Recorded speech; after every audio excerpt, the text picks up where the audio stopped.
Oke, kalau itu yang menjadi pertanyaan, yang dimaksud Batak itu adalah seluruh kawasan pesisir. Yang mana yang pesisir? Asahan, Simalungun, Ya, kemudian Karo, Pakpak, kawasan Barus, kawasan Barus itu yang disebut Batak, bukan yang tapi ada di Barus, kawasan Danau yang ingat, sekarang. Barus jangan dimasukkan dulu. Barus itu keberadaan di pantai barat, Oke, jauh banget, berseberangan dia, oke. gitu kan. Nah, jauh sebelum ke situ, sejauh mana kesaksian Ferdinand Mendes Pinto yang Amang anggap itu sebagai sumber primer dan kredibel mengenai kerajaan Batas yang dia tuliskan sebagai kerajaan Batak? Ya, tentang itu tadi yang kubilangkan ini ya, tentang nama Timur Raya itu, satu. Baru tentang nanti ada namanya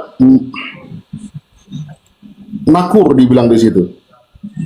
Ah, cuman oke lah, Nakur nanti bisalah kita arahkan ke yang lain-lain gitu. Kan lalu berikut kan ada nama yang lain lagi, Timur Raya sama Anggrain itu. Udah boleh Anggroim ini kan kayak gitu. Anggrain udah boleh gitu. Gitu. Zaman itu Nakur udah eksis juga di abad ke-15 Gurjan. Lewat nama Timur Raya kayak gitu. Di situ memang belum dibilang Simalungun lah ya, apapun katanya gitu kan. Kita jujur-jujur aja, belum ada dibilang Simalungun. Tapi dari lewat penamaan itu kan kerekord juga di unsur, oke lah hari ini kita bilang itu unsur apa ya, lisan gitu. Tapi nanti di tumbuh damani itu dalam sisi keteromboan mereka, silsilah mereka, nama Timur Raya itu ada Gurjan.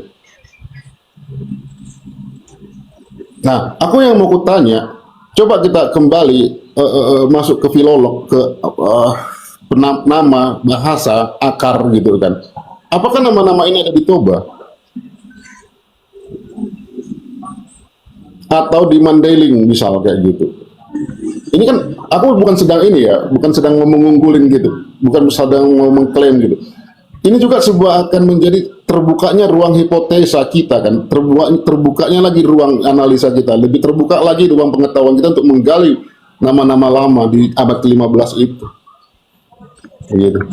Dan menariknya, orang Toba pun mengatakan Simalungun itu orang timur,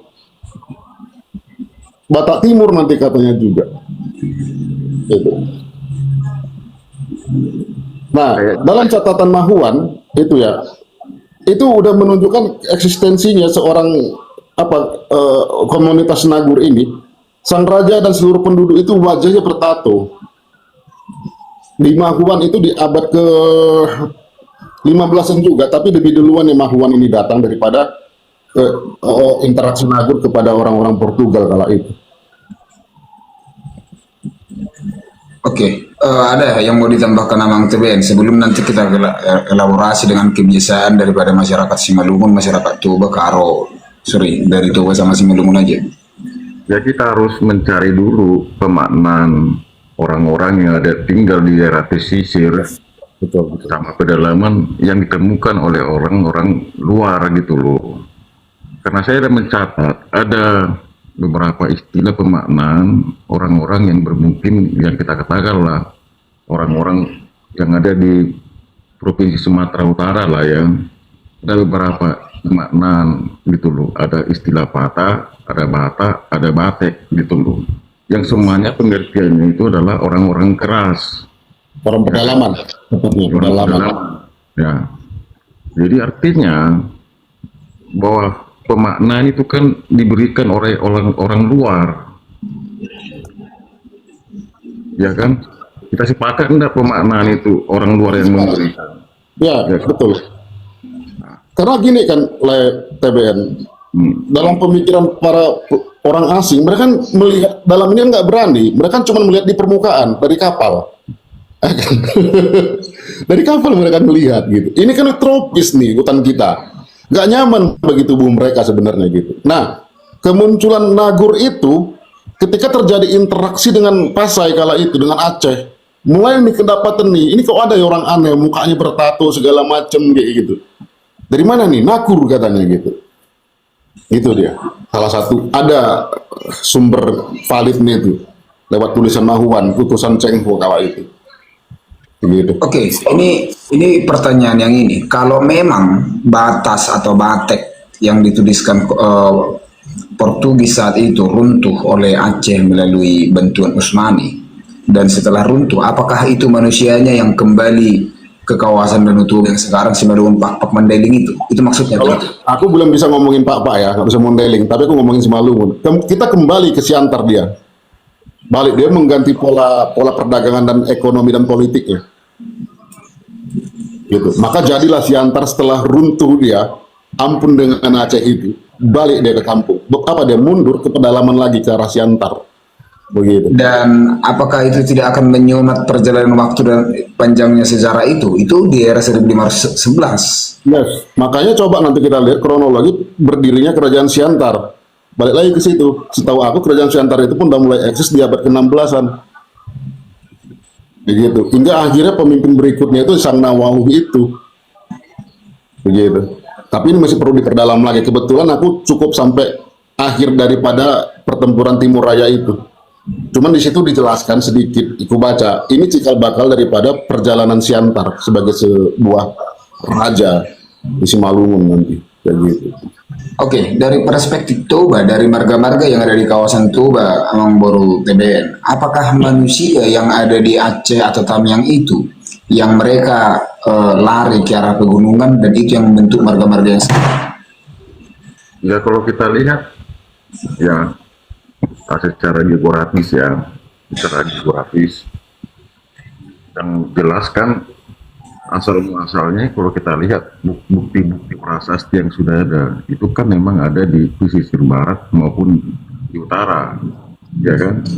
Nah, artinya saya melihat ini suatu itu ya kita tidak bisa memisahkan peradaban abad yang dituliskan oleh si Pinto maupun si Tommy Pires itu kan sekitar di abad ke-15-an. Betul. Artinya peradaban sebelumnya kan sudah ada. Nah, bagaimana kita harus juga menggali catatan-catatan yang bagaimana kerajaan-kerajaan sebelumnya gitu loh, yang ditaklukkan oleh orang luar, ya kan? Artinya orang-orang yang ada di daerah Toba, menurut saya itu orang-orang yang sebelumnya ada di pesisir. Nah, sudah pasti gitu loh. Nah, kalau kita hubungkan dengan Simalungun yang secara geografis kan suatu sentral ya, jadi antara daerah utara sama selatan itu kan tempat perlintasan gitu loh. Menurut saya orang-orang di situ juga pasti bagian daripada yang di pesisir barat maupun di selatan gitu loh. Itu menurut saya. Jadi kita tidak bisa melihat di abad ke-15 itu sendiri, tapi kita lihat dulu peristiwa di abad ke-14, ke-13, ke-12 itu sendiri. Apa yang terjadi? Ada kontradiksi di sana, Amang Boru. Kontradiksi dalam arti begini. Kalau memang manusianya itu lari daripada serangan Aceh dengan bantuan Utsmani itu ke arah pegunungan, sementara di tahun 600, di tahun 632, 640, 672, bahkan tahun 1082 udah datang orang India Tamil sebanyak 600 orang di kawasan Barus. Bagaimana menghubungkan ini? Kalau dari Amang Datunai Permata bagaimana memandang itu? Kebetulan aku kurang ini ya, kurang begitu memperdalam sejarah di sekitaran pantai barat Barus dan Mandailing gitu. Aku kan memang lebih condong ke arah Simalungun, Karo sedikit, Pak sedikit kayak gitu kan. Kebetulan sana aku kurang menguasain Gurjen. Nggak gitu paham Gurjen. Oke, Amang Boru pernah nggak bahwa di kawasan pantai barat itu sudah ada catatan sejarah yang menuliskan keberadaan manusia di sana? Ya, kalau kita lihat kan memang di pesisir barat itu kan memang bekas daripada kerajaan Batak Tua ya, yang dituliskan oleh beberapa seperti Bartholomeus ya, Nicholas Bartholomeus itu sendiri gitu loh, ya kan, bahwa memang di situ ada kerajaan tua yang berbentang dari pesisir barat sampai daerah kekuasaan Sriwijaya gitu loh. Artinya menurut saya ada dua kelompok kerajaan di sini, di barat, di daerah pesisir barat maupun selatan itu sendiri, ya kan? Apakah itu yang berhubungan dengan Simalungun Karo tadi, ya kan? Nah, menurut saya itu bagian-bagian yang terdesak gitu loh di arah pegunungan. Karena penaklukan tadi, menurut catatan Bartholomeus itu memang orang-orang yang ditaklukkan oleh kerajaan-kerajaan oleh luar tadi, seperti kerajaan Kola, ya kan? Nah, itu kalau menurut saya tidak mungkin orang pergi ke pegunungan kalau memang tidak ada sesuatu hal, ya kan? Pasti ada, kita melihat korelasinya. Jadi peristiwa di jabat sebelumnya harus kita lihat dulu apa yang terjadi gitu loh. Mengapa orang itu harus bermukim di pegunungan? Oke. Jadi kalau saya kembali kepada Mang Datunai Parmata, jadi konsep yang dipahami oleh Simalungun yang sekarang atau lebih identik dengan Sinaga Saragida Manik Purba sebagai konfederasi pemerintahan tertinggi dalam komunalnya dengan marganya, itu baru terbentuk setelah 1511 dalam catatan Mendes Pinto, dan mereka itu lari atau bersembunyi dari serangan Aceh itu. Ya, bisa dibilang kan gini. Cuma kan kita harus juga lagi melihat ya, katanya di situ Timur Raya itu menggalang pasukan 10 sampai 10.000 orang. Ada catatan seperti itu. Ini dia harus melakukan aliansi dengan raja-raja pedalaman. Raja pedalaman ini bisa aja dengan Karo, bisa juga dengan raja-raja Simalungun yang sudah memiliki takhta di abad 15 itu juga, Gurjen. Kita juga belum bisa langsung membilangkan itu sebuah mundurnya Nagur dan mendirikan Simalungun, juga belum bisa kayak gitu kan, karena dikatakan ada aliansi. Jadi bisa jadi juga keraguan kita gini, yang perlu kita pelajari itu atau kita analisa lebih mendalam adalah jangan-jangan memang dia meminta bantuan sendiri ke saudara-saudaranya yang udah punya kerajaan di Simalungun, begitu. Karena menurut tarikh yang kami pelajarin juga, Dolok Silo itu udah eksis di abad ke-12 juga gitu. Tapi itu kan belum dibilang di Simalungun kala itu. Datu Permata ya, warga apa kita? Aku Girsang, Bang. Kalau sekarang dari Girsang, kalau lain sekarang itu sudah berapa generasi Girsang di sana? Tidak lihat dulu. Jangan dibilang berapa generasi ya, gini dia. Abad ke-18, Hagen itu udah masuk ke Nagasaribu. Dan Nagasaribu itu dikatakan Hagen itu udah statusnya kerajaan penting. Termasuk peradaban daripada, karena Girsang itu kan bagian daripada ada 4 marga ya di dari bagian purba lah dia, bagian purba gitu. Nah, sebelum eksisnya kerajaan Girsang atau Nagasaribu ini, Dolok Silo udah eksis juga, Bang, gitu. Ya lah, tak masalah, kita hitung dulu peradabannya itu gitu loh. Kita kan bisa melihat bahwa Simalungun itu suatu peradaban tertua atau tidak, kan kita bisa menguji dari generasinya. Betul. Sekarang itu generasi keberapa gitu loh. Ya, aku sekarang generasi ke-10 atau keberapa ya, aku lupa lah. Belum kucek lagi itu. Artinya kalau generasi ke-10, sedangkan kami sudah sampai 24 generasi saya Tambunan. Ya, itu terserah. Aku nggak mau sedang mengklaim di situ. Nggak mau. Kita mau menguji nih ya. Iya. Jadi gini, karena kita kan selalu, saya lihat nih ya, saya mau lihat gitu loh, bahwa ada banyak orang Simalungun bukan Batak. Aku jangan, aduh Bang, kita nggak mau ngomong itu lah, Bang. Tarik ke sana dulu. Gitu. Maksud aku begini, Ya, enggak, aku, sorry, aku harus peradaban di sana ada peradaban yang aku orangnya Bang, moderat Bang. Aku nggak berpegangan itu, Bang. bukan di situ maksudku.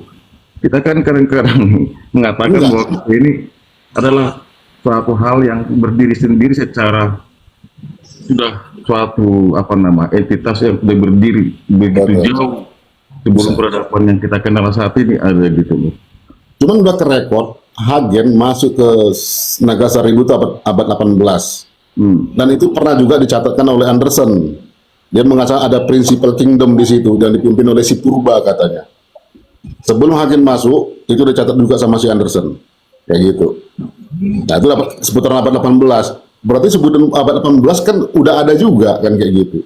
Ya gini, saya melihat begini loh. Namanya peradaban ini kan harus ada bukti prasasti. Ada buktinya jelas kok. Ada barang itu. Kalau kita ngomongin di timeline abad 18 ya, gitu. Ya kita nanti pelan-pelan akan masuk lagi ke dalaman lagi kan. Oke. Gitu. Karena ajalnya ini sangat tidak bisa dipastikan ya, tidak bisa dipastikan atau bahkan langsung bisa disimpulkan.